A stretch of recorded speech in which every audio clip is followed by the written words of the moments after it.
in, you have to subscribe. Yes.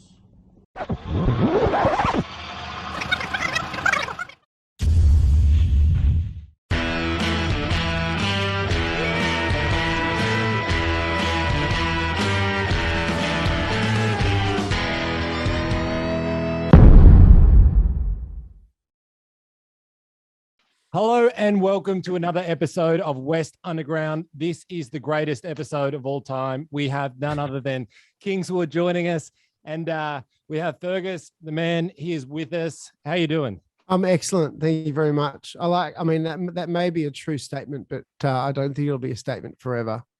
I'm sure that the podcast will grow forever. Yeah, I suppose it will, but I'll tell you why it's the greatest episode. You guys, a couple of years ago, I was working in a bakery. Like I was still in high school working in a bakery. And I also worked in a bakery in high school. Oh man, that's awesome. But these two girls they used to work with me, they were a couple of years older than me, and they ducked off the Splendor that year. Yeah. And I'd started just playing guitar, and they came back and they said like, oh, Splendor was amazing. And they used to play your tracks throughout the bakery. And I'd only just got into guitar I'd maybe been playing for a couple of years, but I was really into like grunge music and stuff like that. And you guys came along and I fucking loved it. And I dived into like Microscopic Wars and just went down the rabbit hole with you guys. And like, yeah, it just feels like a very like full circle moment. This is that's excellent. That's very, very kind of you to hear. I bet you can play the Micro Wars tracks better than I can. Not that I'm still, my mind still is boggled how you got the tone for Ohio, but that's neither. Well, they're all Alex questions. But he actually we did that one in Melbourne. That was sort of pre-Microscopic Wars, and we put it on the album. But yeah, that was a very early song for us. Yeah. Oh man, it's just one of those songs that I still gets on my like Spotify playlist every year. Yeah. Yeah, and it's one of the ones that we have to play every show. Not that we don't want to, or like we don't not play it, but it's sort of a given that we've got to do that, or people are going to be a bit annoyed. We also have a rule with that one that we never rehearse it, maybe as a way of keeping it fresh and interesting. And even when Braden came in the band, or we've had different people be like our auxiliary fifth member playing keyboards and guitars and stuff, and we rehearse, and then they're like, "Oh, let's do a higher." And we're just like, "No, we don't rehearse it. You just got to, you'll figure it out. It'll be fine." So we've actually never, since the song came out, we've never practiced or rehearsed it in sound check or in a pre-rehearsal or anything. That's so cool. That is very rock and roll though, man. I like it. Yeah, it's a little bit fun. And and when you guys put out the music video for that, you did it at the Annandale Hotel. Yeah. So when I moved to Sydney, that was my goal. It was just to play the Annandale Hotel. And did you do it? I did it. Yeah. Yeah. It's such a good pub. I mean, do they still put bands on there, or have they changed it all now? I don't know. I think they did big renos on it a while ago, but yeah, that's where we sort of cut our teeth in the very early days. You know, we'd play up there with like Stickies and Tookie was from DMAs was playing in what they call the Bastards. Oh, kill me for not remembering the name, but anyway, and yeah, we used to play the Annandale and that's sort of where we got our start touring was that joint. So yeah, we loved it up there. Oh man, that's awesome. But one question I wanted to ask is like, what happened for you guys when you started? Because it seemed to be that there were so many bands around the same time that you kind of came out of, like Sticky Fingers, DMAs, the June Rats, and you guys, you were kind of in that thing. How did that even come about? Like that scene at that time? Yeah, I don't know. I think before we came out, there was this sort of understanding that we were missing, that rock and roll was kind of missing. You know, it goes in cycles. It always happens. Maybe people think the same thing now. You know, I mean, there's always bands out there and there's always things happening. I remember when we got lucky. We won Splendor, the Triple J Splendor thing, to open the festival, which was a really great leg up for us. And they were so, and still are very supportive. So we're very grateful for that. But there was this thing coming out being like, rock and roll's back. And then, the Soho guys that had been around for a while were like, yeah, who's this band that thinks that they're saving rock? Like, we never said it, but like, who's this band that thinks they're saving rock and roll? And they were like, and we were like, we didn't say fucking anything. What are you talking about? yeah. Because they'd been around for ages. Of course, then a few years later, they went ballistic. So, so no dramas there. But yeah, I think it just goes in cycles, and we all sort of came up at the same time, these bands, and we'd play together and tour together, and there's and there's new groups like that are coming up now, and there's new sort of little generations, if you might call it. Yeah. And we're accepting that we're not the new kids on the block anymore, and that's fine. And that's fine, Yeah. So it was certainly a good little era to come up in, that's for sure. Oh man, absolutely. Like now, like at the time, was it like super fun and exciting? Were you aware of it at the time, or is it like something that you look back on and be like, oh, that was so cool? No, I think it was just sort of wild at the time, and I don't think we had the perspective. It's very hard to have the perspective that you get, but you learn things like, I think there's a couple of things that come to mind about how I didn't realize how good we had it or how lucky we were. Yeah. And that was that there's two things. One, we were doing Big Pineapple Festival, and I think our guitar tech, he got really messed up and was rude, or he was drunk or high, or just like annoyed someone, or I think he like might have even like slapped one of the other guys in the tour or something. Like, I don't know, it was something that's stupid that he did. And I just went to fire him, and I did fire him. And then Phil Jamison sort of pulled me aside and was like, mate, like the people that are in this industry and that you tour with and all this kind of thing, like shit happens, you're going to piss people off. Like, you can't, you've just got to be a little bit more understanding and forgiving. And the dude, this is the next day, and like the dude's super sorry, these next 2 months are planned out on this tour and blah, blah, blah, and all this kind of thing. And then, so that was one, you do learn to pull your head in a little bit. And I remember when we played Splendor one year, might have been the second or third time we played, and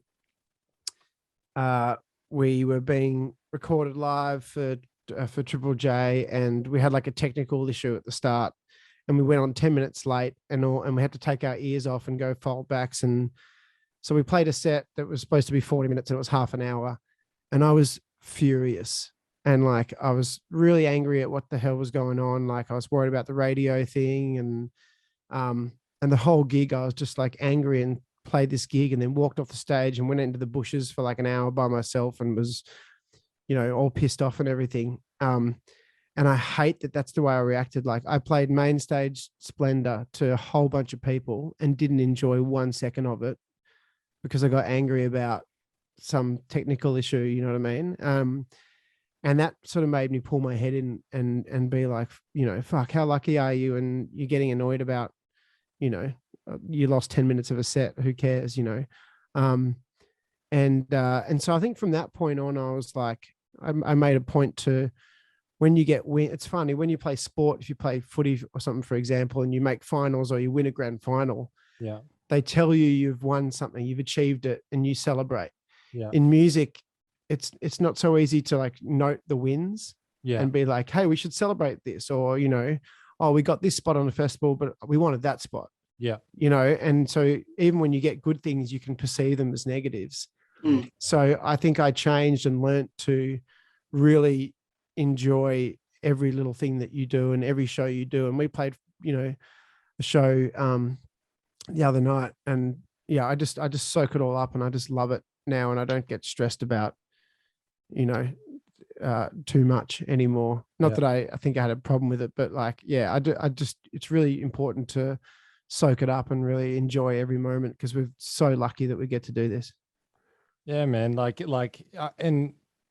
as an outsider looking in, like, it's like sounds crazy when you say like, we played the main, festival of that. I suppose it's all a perspective thing, isn't it? Yeah, absolutely. And, did you have moments though in your like over your career? I'm sure you would have had moments where you were like, man, this is a pretty, like rock and roll moment right here. Like yeah. Yeah, sure. Yeah, I suppose, yeah, there's plenty of those like cliche, I mean, not cliches, but yeah, I don't know. There's definitely things like that. I guess I'm of the ilk that uh probably to our detriment, but we don't like share those things, I guess. Like it's funny, if we did, we'd probably be way more successful because we're not people like, say with something great's happening and we're hanging out, and our thought is not someone film it. Yeah. It just isn't. And then we'll tell someone what happened, and then someone will be like, why didn't you film that? And it would have gone crazy. And it's just not in our blood, and we're not good at social media, and we've tried, but I don't think we ever will be. I think we're just not that. It's just not in our blood, like maybe because we're a bit older, and we didn't have iPhones until after school and stuff like that, so it's not in us to sort of film everything. So yeah, I don't know, I think we kind of like to sort of keep all that to ourselves. But yeah, there's certainly we've had incredible success and played the AC/DC tour was a bit of a highlight. We only met them for like 10 minutes and we're on the tour for 8 weeks. But it was cool. Like I went back to get some drinks halfway through their set one show, and Angus's wife is standing there hair drying his beret from the first half of the show. Yeah. like drying it off. And I was like, it's still such a small unit. Like that band has the same crew, it's a huge ordeal. Yeah. But they're just such a tight little family, and like he doesn't have someone to like do that. His wife's still hair drying his been, but yeah, that was cool. I made a few classic rock and roll errors. I called Perth Adelaide on the second night. So we'd already been there for like 4 days, played a show, had night off, and then had another one in Perth, and then called them Adelaide, which might give you an idea of where my head was at on that tour. Yeah. There's no coming back from that. They're going to rip you to shreds no matter what. Yeah. But that tour was cool because we the Hives were doing it with us, and they weren't allowed to play other shows because of the contract. Yeah. But we were. So often we'd play at like 7:00, and then the Hives would play at like 8:40. Then we'd watch Akadaka, and then we'd all shoot to a club and play a gig at like 11, and then the Hives would DJ after us because they were allowed to DJ. Yeah. So every night was like, you'd play a big stadium, you'd watch the Hives, you'd watch AC/DC, then you'd go and play like, because we only played for 20 minutes on the Akadaka tour. Then we'd go and play like Jackrabbit Slims or something in Adelaide or something like that, and then, or the Lansdowne or something, and then the Hives did DJ after, and it was just, it was a pretty wild tour, that one. Dude, like we were both there at the ANZ one in Sydney, the AC/DC one, and saw you guys. But like, what does it feel like to play ANZ? Oh, it was pretty awesome. It's funny, like the perspective when it's full and there's 80,000 people there, it would just be incredible. And I think we kind of got why bands like that and the Stones and everything, you wonder sometimes why they keep doing it. Yeah. And I think when you stand on that stage and you see that many people, like you just get so addicted to it. Yeah.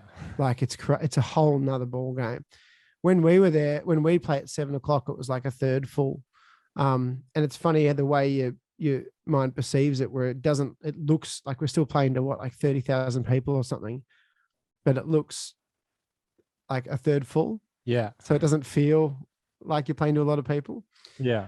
But yeah, I think being on this huge stage, like we like, it was funny, the first time we set up on that big stage, you know, we set up like you would on a big stage with like the drums here and then Al over there. And then it's like, you're 10 meters away. It's like, this is stupid. So we actually then brought it in and made it really compact in the middle of the stage because we just felt so stupid being so spread out on this stage. Yeah. But yeah, we weren't allowed to use the thrust, which is the thing that runs down the center. Reserve for AC/DC. Reserve. That's right. That's right, Yeah. Paul. And when we did Aerosmith as well, it was really strict. It was like, do not put one foot on Stephen's thrust. We're like, what are you talking about? That could go either way. He was great. He I don't know how, like, since it doesn't really matter, but I don't know how sincere it was when we did AC/DC. I'm sure Stephen has like a PA, and this is great credit to him if this is how it happened, who goes, you know, tonight Kingswood are opening for you. Here's 30 seconds of their song. They're in room 1. You know, now's your time where you can go and say hi. Most people don't care or even take that much credit. Or he literally had a lot to do with putting us on and loved the songs and everything. Yeah. Because he like burst into our dressing room. It was just like, Kingswood, what's going on, dudes? What's going on? And all this kind of thing. And we'd played Groove in the Mood that day in Bendigo and then driven down. And he was like, you guys played a festival today and now you're here. And started telling us all these stories. And then he had this photographer with him and he'd like pull out this iPad and show us photos from 2 nights ago. Yeah. Like, check out these photos of me from last night. Look how good I look. And we're just like, this is so weird. But like, so nice to come in and do that. Like you didn't see any of the other guys in the band the whole time. They're all like a different section and all that. But yeah, for him to make that effort was pretty special. Something we won't forget for sure. It's a very cool dude. Yeah, man. Like, that's amazing. Like, did he burst? Did he have all the scarves on? And Oh yeah, whole get up. Yeah. Drinking some green smoothie. And then you can see him like boxing before the show, like with a personal trainer. Yeah. I think he's genuinely a madman. Yeah. Yeah. Man, And I think Perry, I think Joe Perry had like a room set up that was all like cushioned and he'd sit there and like meditate. Like it was full, you know, Yeah. full rock star world. It's crazy. Yeah. Yeah. Oh man. Like, when you were talking to Steven Tyler, were you like, holy shit, this is Steven Tyler? Or was it, you comprehended that? Or were you like, oh man, what's going on? It was huge for me. I think even more so than the other guys. I was and still am genuinely a huge Aerosmith fan. More than Akadaka or anyone. Like it was, I grew up on them hard. And so like, for example, when we found out that we got the gig, I rang my brother. Yeah.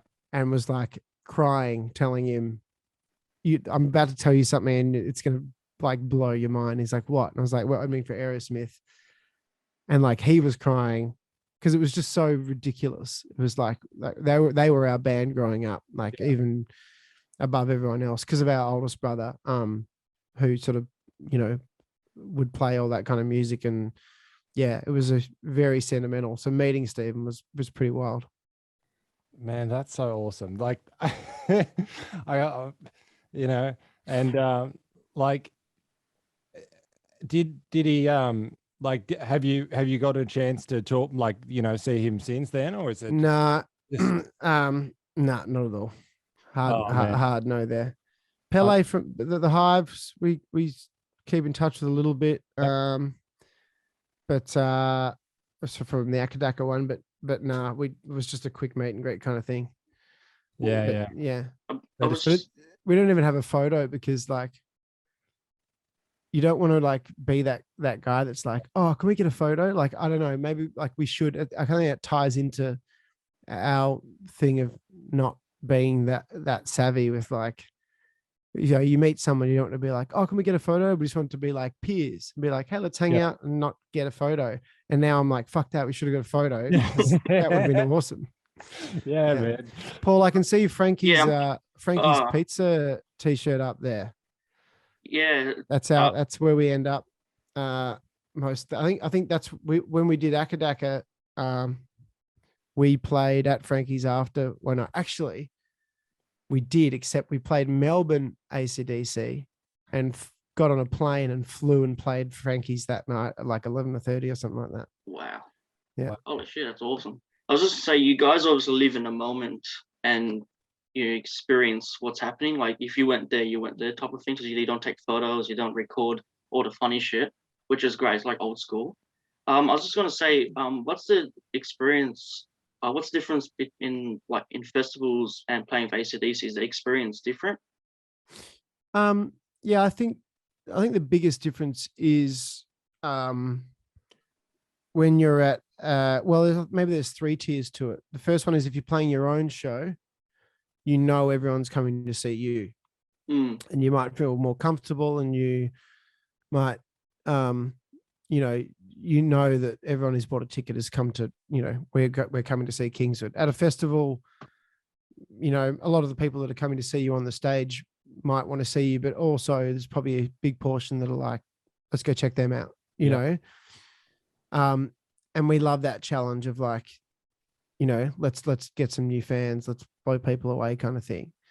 And then if you're opening for someone, you're almost fighting for their approval, especially with AC/DC, where those fans like are notorious for like booing opening acts. But when we did like the Grinspoon tour in the early days, our philosophy was like, let's be better than the main band. Yeah. And have people walk away from the night being like, oh yeah, Grinspoon were good, but that opening band was amazing. Yeah. So it's a whole different philosophy to like playing your own show. And I've told that to opening bands as well, like bands on tour with us. I'm being like, you guys were like pretty cruisy that first night. Like you should be trying to like steal. Well, it's not steal because you can have both, but like you should be trying to like get all of these fans to like adore you. The Hives, maybe like, you guys know the Hives where their thing is like, and it's a joke, but their thing is like, we're the best band in the world. I am your new god. I am your new favorite band. And all, that's like their gimmick. It's like one of their tricks. It did not go down well. I never thought that when I saw them before AC/DC. I just thought they just extended on that one song they played for like another 10 minutes and that was it. That's all I remember from. Yeah. I think that was the car ad. I think that song was the car ad. And I just. Yeah, they have. They've had another one you mean. Yeah. Was it Tick Tick Boom or something? Yeah. That's it. Yeah, that's it. They just extended it and I'm like, oh, okay. Yeah. Like shit. But they struggled to, well, in the first set, like they realized that we're not going to win the crowd over with this attitude. Yeah. Because Pele just kept like fighting with people in the audience and just being, it was really funny. But and then he toned it down a little bit and realized that he had to get them on side. He just had to not tell them that they were better than AC/DC or anything like that. But yeah, you have to change your attitude, I guess, a little bit. The mindset, obviously the mindset changes as well between the 3 tiers. Yeah, that's it. Yeah, absolutely. And when you're doing like a showcase thing in that's the hardest. If you're doing like a thing in overseas, like a showcase to industry people, and there might be like, in the early days we used to do like, there might be 20 people in the room and you're supposed to put on like, a show and show what you are. And like, if you were like a chill folk person, that might be quite nice. Just be like, oh, you'll play our songs. But when you're like a full balls out rock and roll band, it's very difficult to do that to 20 people in a little cafe in New York or something like that. Oh man, that must be so strange. It's so strange. But but I think people in the industry get it. Yeah. You just touched on where I'm going overseas now. Like, what I want to like know is, what was it like for you guys when you've kind of you're one of the biggest bands in the country, I suppose, and then what was it like when you went overseas for like the first time? Each time's been different, and we love it. Obviously, just like the traveling side of things, and just it's basically like a holiday or a school camp for adults, just traveling around, Europe or Canada or America or anything like that. It's just the best. And absolutely love that, and have missed that over the last couple of years. But it depends. We've done tours that have been, a bit of a slog, and we've done tours where people have just come out in droves, and you find little pockets, like Germany, for example, is a good one for us. And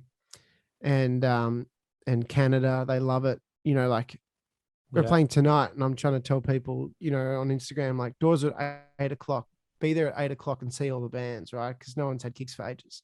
Yeah. And in Australia, like, they won't be there at 8:00. People rock up at like 10 and we're on at 10:30, or, that's just what happens. But in like Canada, Germany, sure, there are plenty of other places, like they line up out the front and doors open and everyone's in there, and it's a party from like the get-go. Yeah. It's a whole different attitude. So we love going over and doing tours in that kind of the world and stuff like that. Yeah. And like, did you like what was it like for you guys when you went to, like America for the first time? Yeah, like we loved it. I think we recorded there before we played. Well, actually, we went there and did Micro Wars in Nashville, and we got up on stage at like a jam night. So that was officially the first time we played in America. Yeah.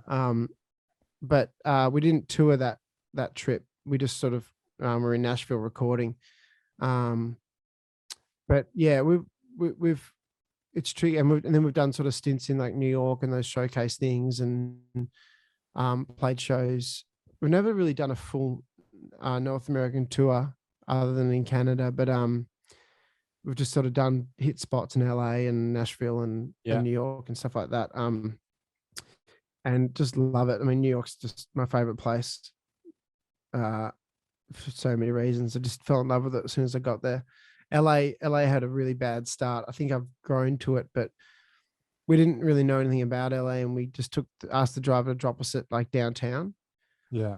And downtown's not a nice place. Yeah. And we were just like, I don't know. Yeah, it's kind of like quite daunting, we kind of fell into like this city that looked like it was like an apocalyptic third world kind of thing. And we were like, aren't we supposed to be in like LA, like America? This is crazy.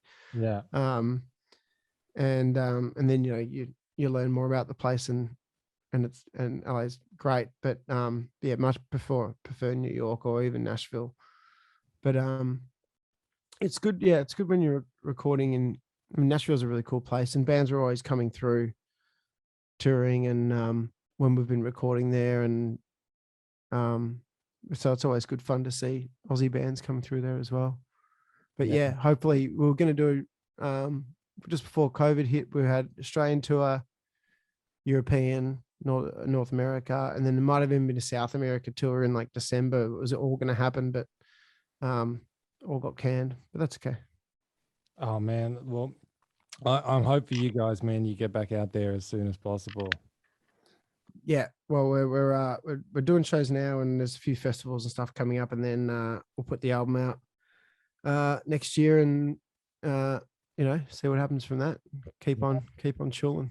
Beautiful. And like you're putting out a new album, which is like that's exciting for you guys, and like you've probably been locked away for the last 2 years writing tunes. Yeah.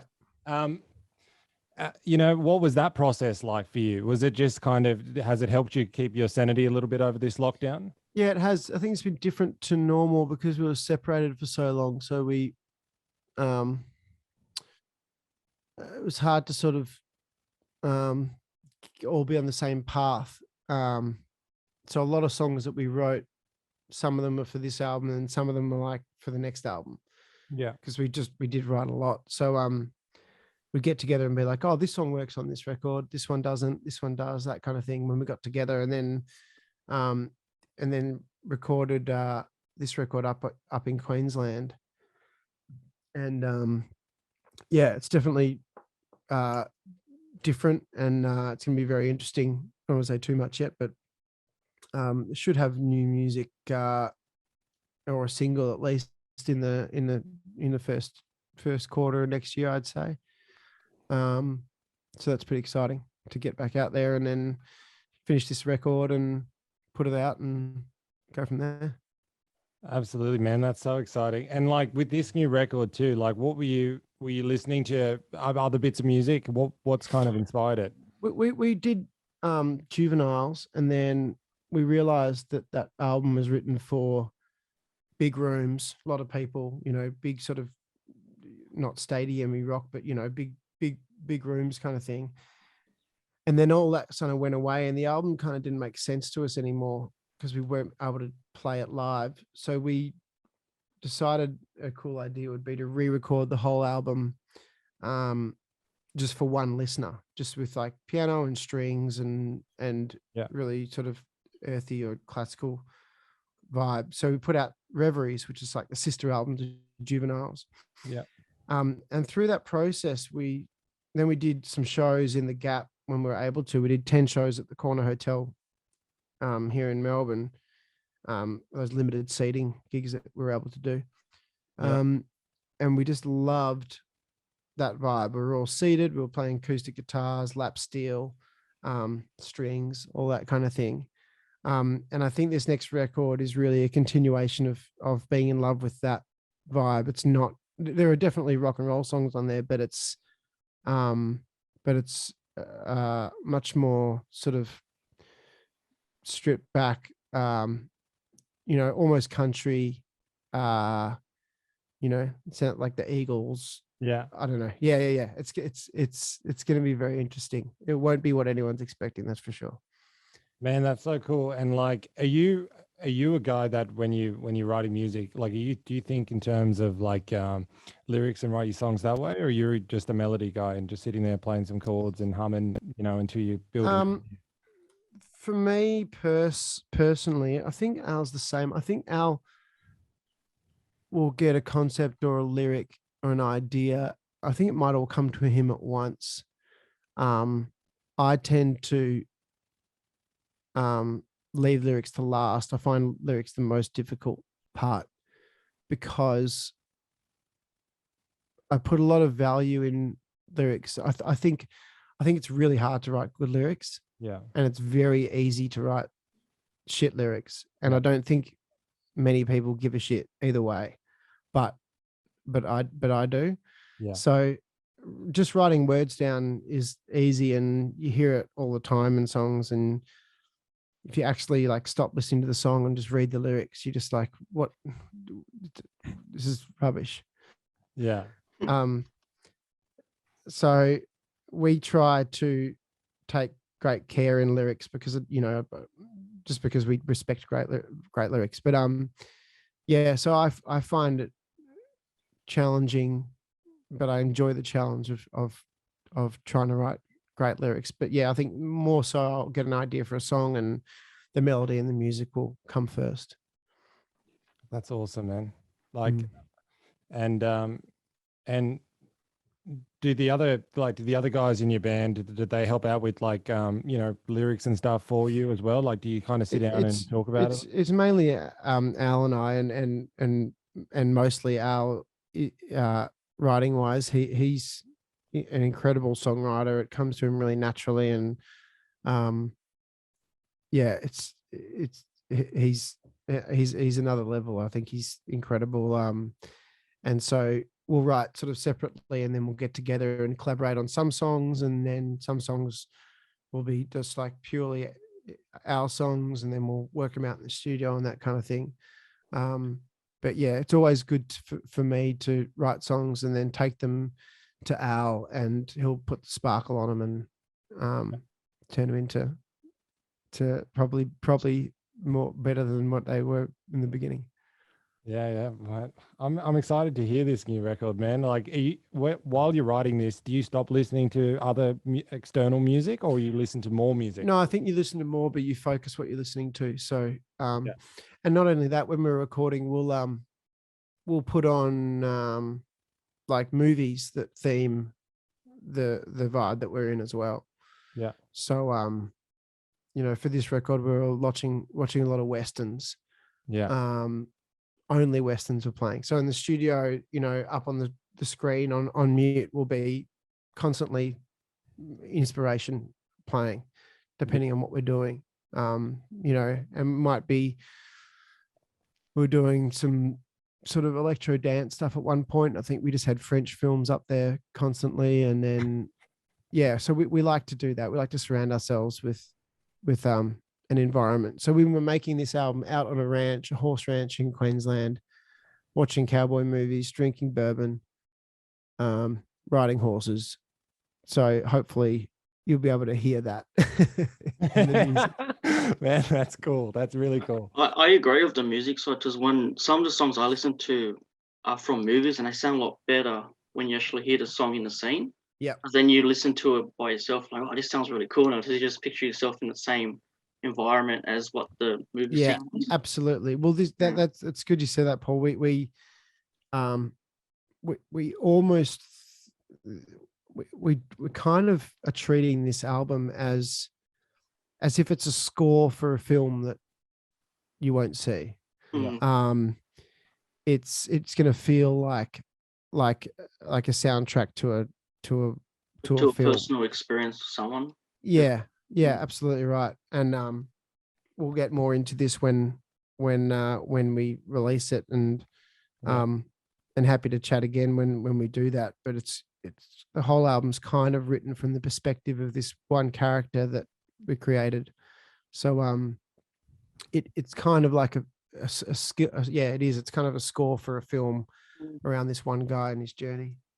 Now, I just want to ask something here out of curiosity. Going back to, we were talking about your track Ohio earlier, and the music video you made from that was very Tarantino-esque. Are you gonna bring a little bit of that back, but a bit more of the Django Unchained for the music? That's, you know what? That's not a bad idea. Yeah. I think maybe we'll turn the violence down. But I think the themes will definitely be there. Yes, but I don't know if gratuitous violence suits this album. It's a bit more beautiful of a record than that. But who knows?